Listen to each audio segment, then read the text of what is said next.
You finally start to relax. She was warm all weekend. Long eye contact, easy laughter, that soft energy that makes you think, okay, this might actually be real. Then Monday hits, and her texts go cold. Short replies, weird silence.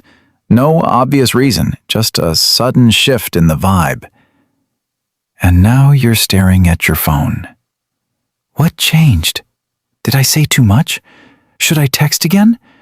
Was that connection real, or did I imagine the whole thing? Why does this always happen to me? Here's the truth most guys never hear. She didn't pull away because the connection was fake. She pulled away because the connection got real enough to trigger something in both of you. You're not crazy, bro. This isn't about you being broken. Most guys live through this exact pattern, and nobody ever explains the psychology behind it. By the end of this video, you'll know the 5 clear signs you're in an anxious-avoidant relationship, why it feels so magnetic and exhausting at the same time, and what this pattern is actually doing beneath the surface. Let's get into it. Most guys believe these relationships fall apart because of bad timing, bad texting, or one wrong move.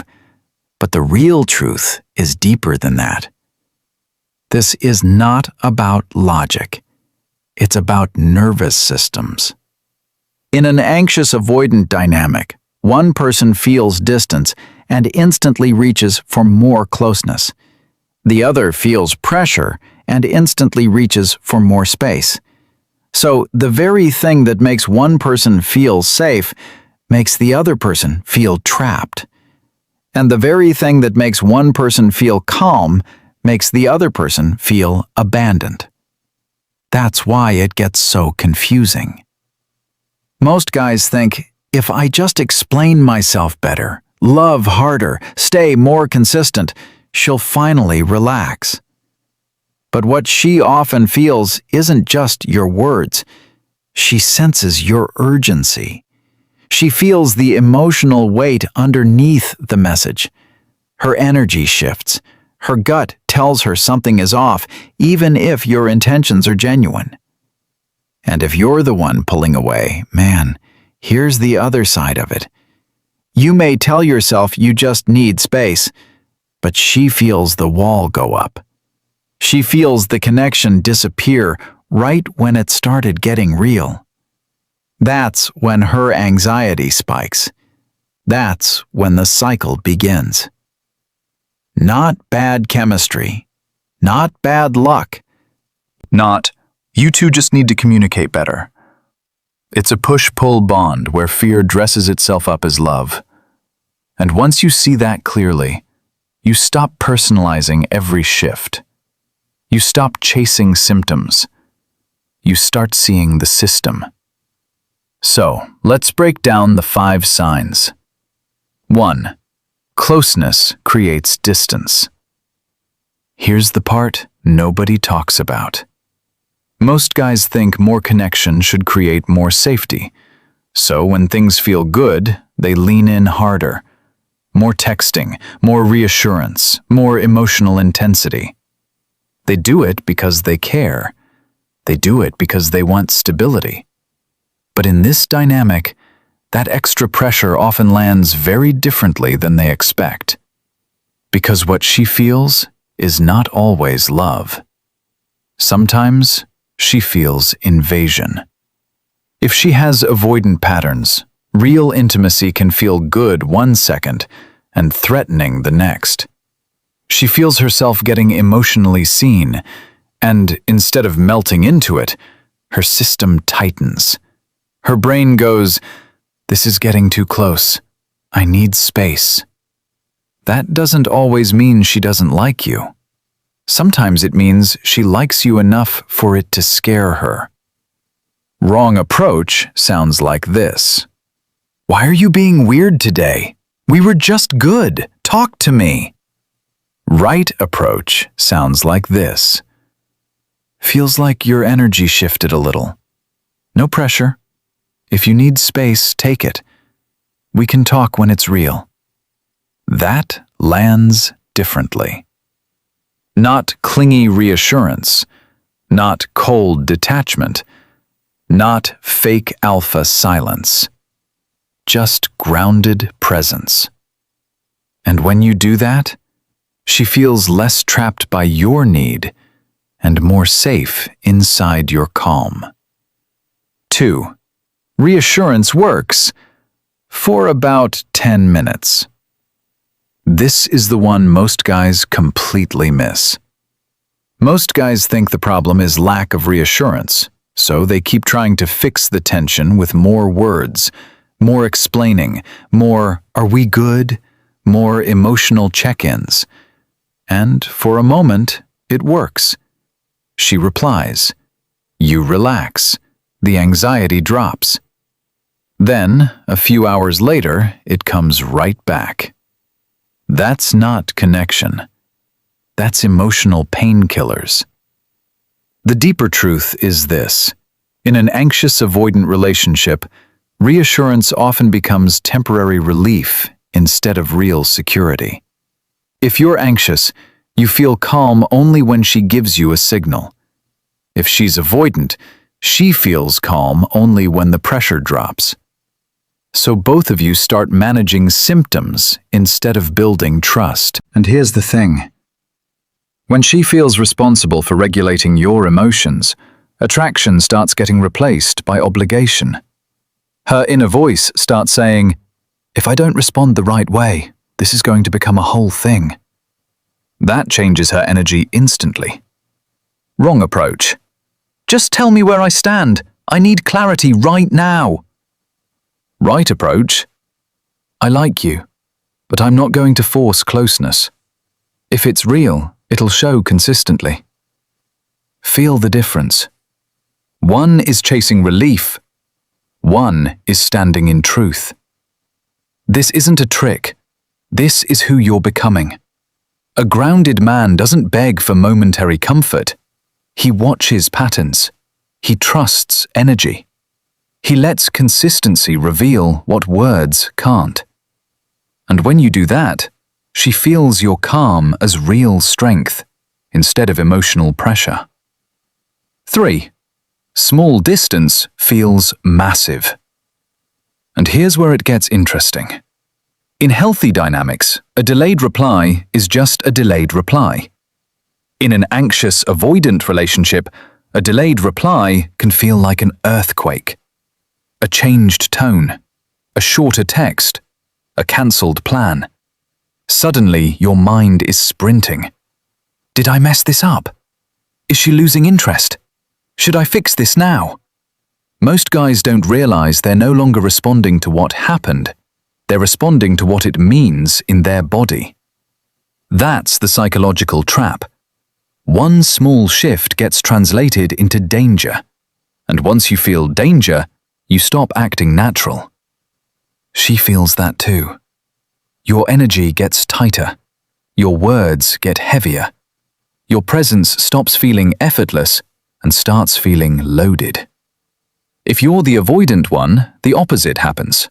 She brings up a concern and your whole system reads it as pressure.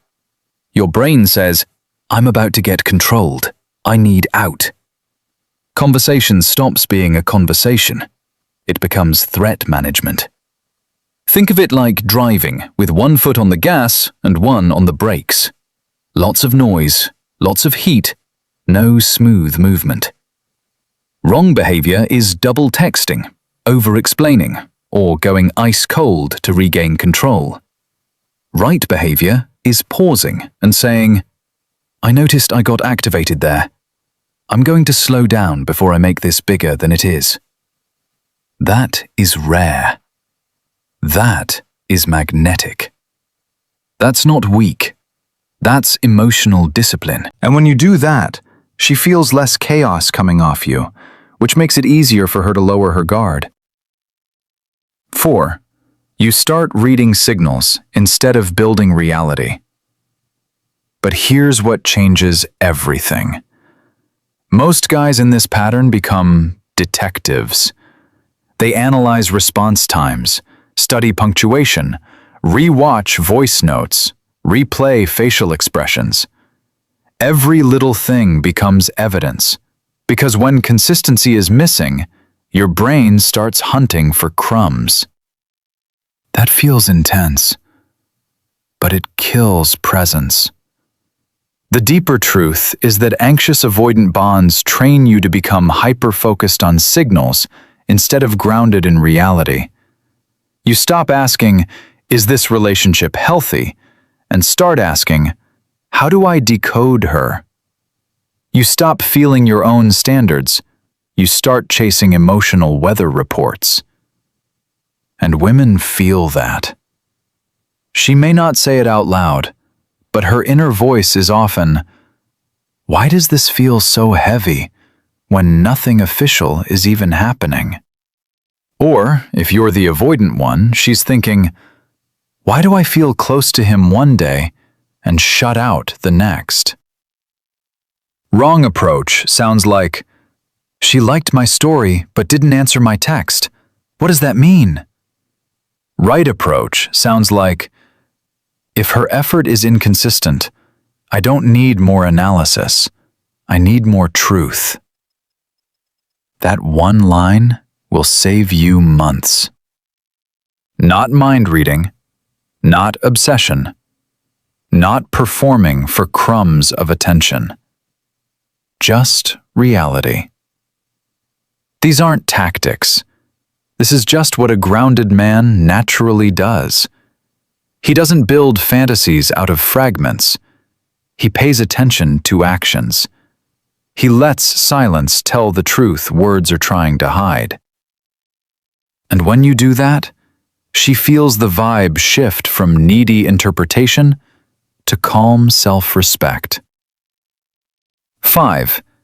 The relationship feels addictive, not peaceful. This is the biggest sign of all.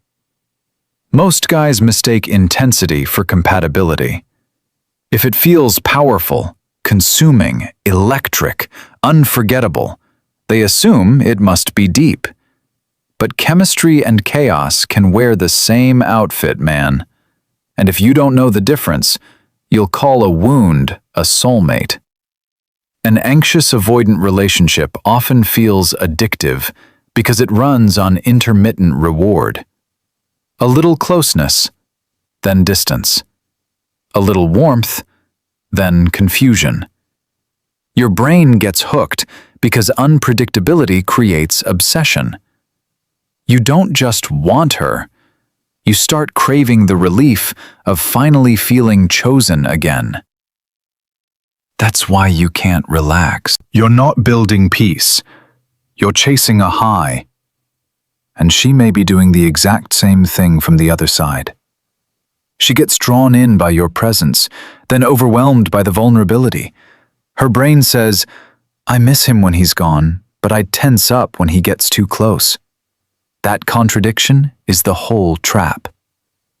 Wrong approach is calling the volatility passion. Right approach is asking one hard question.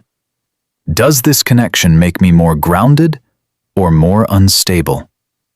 That question cuts through everything. Healthy love is not boring. It's settled.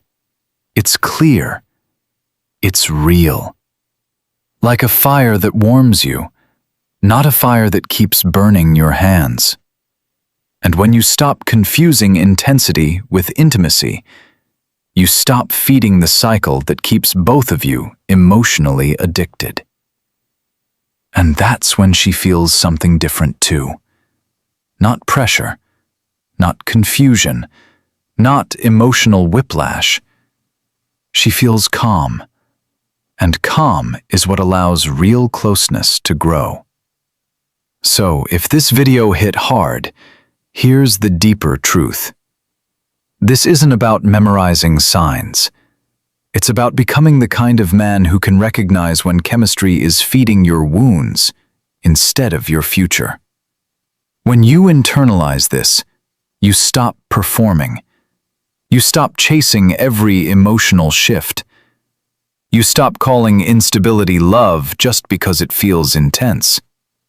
You get more grounded. You get more honest. You get more calm in your own skin. And that changes everything. Because the goal was never to become better at surviving confusing relationships.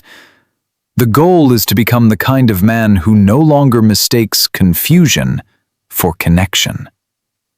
Stop chasing the rush. Become the peace.